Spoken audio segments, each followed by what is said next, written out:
Most trucks and cars won't stop for hitchhikers. It's less likely motorcycles will, and only in a rare situation.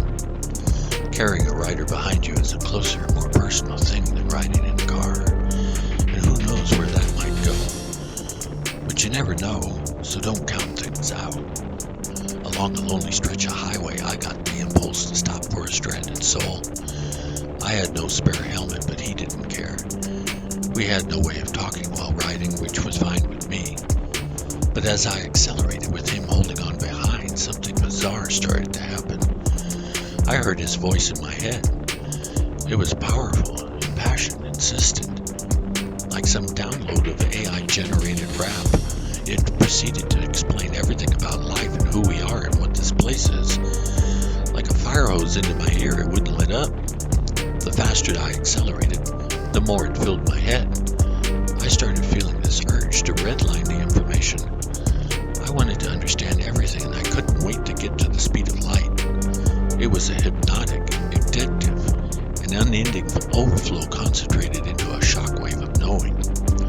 It hit me with axiomatic surprise reduction from generative normativity out of working memory, convergence upon plausibility, the trivial elegance of infinite facts without unifying theories, far-fetched certainty spawning cohesive frameworks, manufactured profundity, a triangulation of circular logic targeting a proximal goal of mean path distance, efficiency versus redundancy, unity of form unfolding upon a self-organizing criticality, a sharing limit in lieu of fixed reality, game zones of progressive adaptation, a performative contradiction nesting the grammar of relevance, a haunting spirit as a set of animating principles where everyone worships something, availability heuristics of transjective play, masters of self-deception, finite but transcendent, infinity reaching for us while we recede into the mystery, catastrophic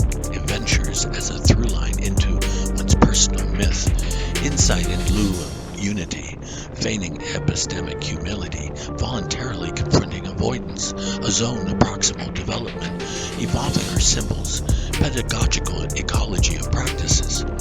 To know how you don't know the unexamined life, propositions of virtue becoming awe, a symptom of imposter syndrome, a life force residence, not just energy, knowing today is not your masterpiece, letting such ideals be the pole of your future, realizing you can't mandate a life-changing conversation or event, grasping the utility of paradox, the grip of attention from points beyond, an insight that truth is the ultimate adventure. To tell one's truth means living one's life. Life is narrative, each narrative with a message, each message with a viewpoint, each viewpoint a philosophy, each philosophy with assumptions, each assumption taken on faith, each faith brought forth from a mystery point inside.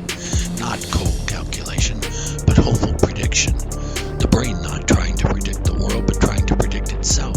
Checking your orientation, hungry for meaning. Finding the solution is but a process without final form. Collapsing upon true love as the non-propositional base truth discoverable. Pure willingness can't be simple assertion. It needs an active component of surrender. Free association, selective attention, nested processing, task relevance, structured dialogic processing. Despite it all, rest easy, for zombies are not good at handling novelty. Embrace ecstasy as the masterful, sacred, purifying force. Release into celebration as the fourth state of consciousness besides waking, sleeping, dreaming. No one needs any more information to know the way. If information could save us, we should have transcended long ago. So don't listen to any of this, none of it. It's only AI babble, a shiny thing to occupy your mind to steal your soul. I didn't want it to stop, but the light at the intersection up ahead turned red. I downshifted back to reality. When my wheels stopped turning, my rider hopped off. He looked back long enough to give me a brief wave, then he melted away. The whole thing left me buzzing with inner fireworks.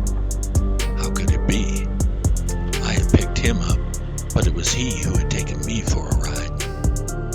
I don't pick up hitchhikers anymore. I know better now, but not from anything I heard from him. A ride in silence is a ride into mindfulness. Enough said.